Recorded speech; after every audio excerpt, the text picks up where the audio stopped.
Hey everyone, this video is going to break down what I saw with the new ship changes in 3.23. I visited all the major landing areas to compare the prices from live to the ones seen in the PTU. I used the Star Citizen wiki data for live, and then I updated the listings by hand for this comparison. In addition to the new price changes, we should be seeing 8 new ships and vehicles in the stores moving into this patch. I'll be dividing each group of ships by manufacturer so that the data is a bit more manageable. In my last short announcing the price changes, I misspoke and said the ships went up 40 to 80%. That was wrong due to my calculation being incorrect, so I'm going to be fixing that in this video. I'm only human, so I may have missed some numbers, but I'm fairly confident in these. Starting off with Aegis, we have the Avenger family. This includes the Stalker, Titan, Titan Renegade, and Warlock. All of these went up between 80 to 95%. The largest increase being the Avenger Warlock, going from 1.2 million Alpha UEC to about 2.3 million Alpha UEC. The Eclipse, Gladius, Gladius Valiant, and Reclaimer are all more than doubling in price in 3.23. The Eclipse will cost almost 8 million to purchase in-game, with the Reclaimer moving up to almost 32 million. The Hammerhead is coming in with the largest Alpha UEC change in the Aegis family, with a difference of 35.5 million credits. This brings the total of the ship to almost 48 million Alpha UEC. The Redeemer and Retaliator are both almost doubling in price, with the Redeemer costing 17.2 million and the Retaliator almost 8 million. The Saber and Saber Comet are both doubling in price and just shy of 5 million. The largest percentage change comes with the Vanguard family, having the Harbinger increase 461% and the Sentinel 442%. This brings the Vanguard family all above the 10 million mark, with the exception of the Vanguard Hoplite. The Hoplite is now valued at 9.3 million Alpha UEC. To me, this shows that CIG felt the Vanguard family were well below their fair market value for what they offer. Moving on to Anvil, we have the Arrow doubling in price, making it almost 2 million Alpha UEC. We also see the Ballista and Centurion increasing by 300%, making the Ballista almost 1.4 million and the Centurion 1.2. The Pisces and Pisces Expedition saw a slight increase, however the Pisces Rescue saw a decrease. I assume this is because it is considered the starter ship for medical gameplay.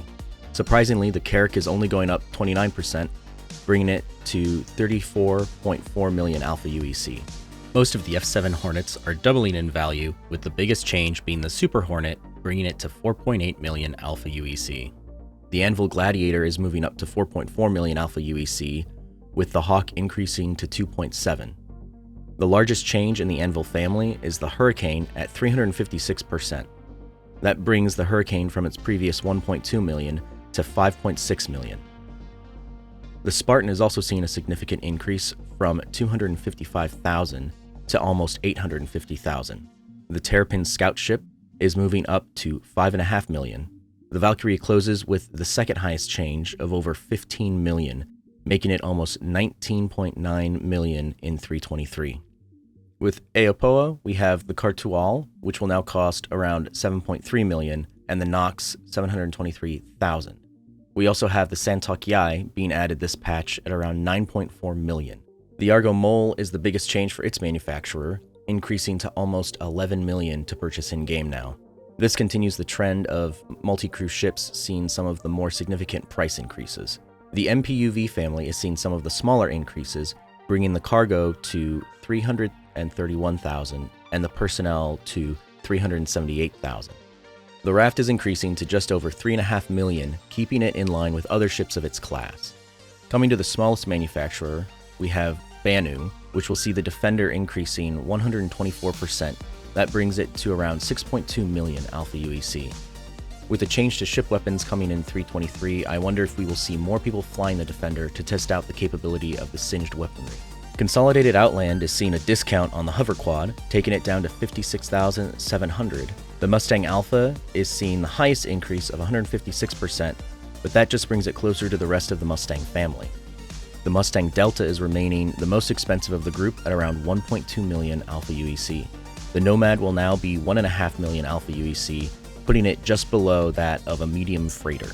For Crusader, we start off with both the Ares Inferno and Ion, increasing almost 2 million, bringing them to 4.7 million Alpha UEC. Some of the more significant increases come with the Starlifter family. The A2 will be going up almost 39,702%, bringing its new price just shy of 44.3 million. The C2 will now set you back almost 19 million, with the M2 being 29.5 million. I believe these drastic changes are due to the flexibility of what can be accomplished with the Starlifter series. The Mercury Star Runner will also more than double in price, going up to 12.2 million Alpha UEC. In 323, the A1 Spirit will be added at 5 million, and the C1 Spirit at just a little over 3 million. Drake will see the Buccaneer increase to 1.7 million in the next patch, showing that CIG feel it was already fairly valued. The Caterpillar will now set you back almost 12.5 million, which seems to be in line with the increase that happened to the C2. The Corsair is almost doubling to 6.5 million Alpha UEC, and I know currently in 322.1 this seems to be a favorite due to all of the pilot-controlled firepower. Coming to the Cutlass family, the largest increase is to the Cutlass Steel, bringing it to almost 4 million Alpha UEC. My only guess is that CIG is planning on more players utilizing this ship for events such as Jumptown. With the Cutlass Black coming in at over 2.1 million, I still think it's a good value since it maintains a price lower than that of the Freelancer. The Cutter is getting a price reduction to 635,000, still making it accessible as a starter ship. The Herald and Dragonfly are also not seeing a significant price change. The Mule is seeing an increase to 68,000, which seems to be a fair value since it has no true functionality in the game yet. The Vulture is increasing to just over 2.6 million, meaning you will have to do a little bit more grinding to be able to purchase the new introductory salvage ship. The last two ships are the Cutter Scout and the Yellow Jacket. The Scout will be around 30,000 Alpha UEC more than the basic Cutter at 705,000 Alpha UEC. The Blade, which is made by Esperia, will now cost 7.8 million. The biggest change will be coming to the Prowler, increasing almost 14.5 million, making it 18.9 million to purchase in-game. The change will still keep it around 4 times more expensive than the Drake Cutlass Steel. Closing out Esperia, the Talon and Talon Shrike will now both be valued at the same 3.2 million Alpha UEC. Greycat vehicles are seeing a significant change, with the PTV now costing 29,000 Alpha UEC and the STV costing 75,000. While they still don't cost a lot to purchase in-game, it is still a large increase from where they were in 322.1. On the other hand, we are seeing a decrease in the price for both the Rock and the Rock DS. The Rock will now cost 104,000, which I believe is a better deal than purchasing the Rock DS for 141,000. The Snub Fighters from Kruger are both staying under 500,000, with the P-52 changing to 283,000 and the P-72 coming to 450,000. This keeps them in line with the Fury family from Mirai, which I believe have a little bit more utility due to their size. The Fury and Fury MX are both 727,000, with the Fury LX racing variant costing 825,000. The Razor and Razor LX are both seeing a slight increase but still staying under 2 million Alpha UEC, and the Razor EX is dropping in price by 121,000. The Freelancer family from MISC are doubling in price, making them anywhere from 3.1 to 5 million Alpha UEC. The Hull A will cost you 1.7 million, while the Hull C hasn't changed its price too much and will only be 16.5 million. The Prospector is going up to around 3 million, which makes me think that CIG want players to get more use out of the Rock before moving into ship mining. All of the Reliant ships are at least doubling in price, making them range between 1.7 million and 2.5 million. To finish off the MISC ships, we have the Starfarer doubling in price to 13.2 million, and the Gemini variant increasing to almost 15 million. Origin will now have all of the ships from the 100i, 125A, 135C, 300i, 315P, 325A, and M50 all fall between 1.2 to 1.9 million.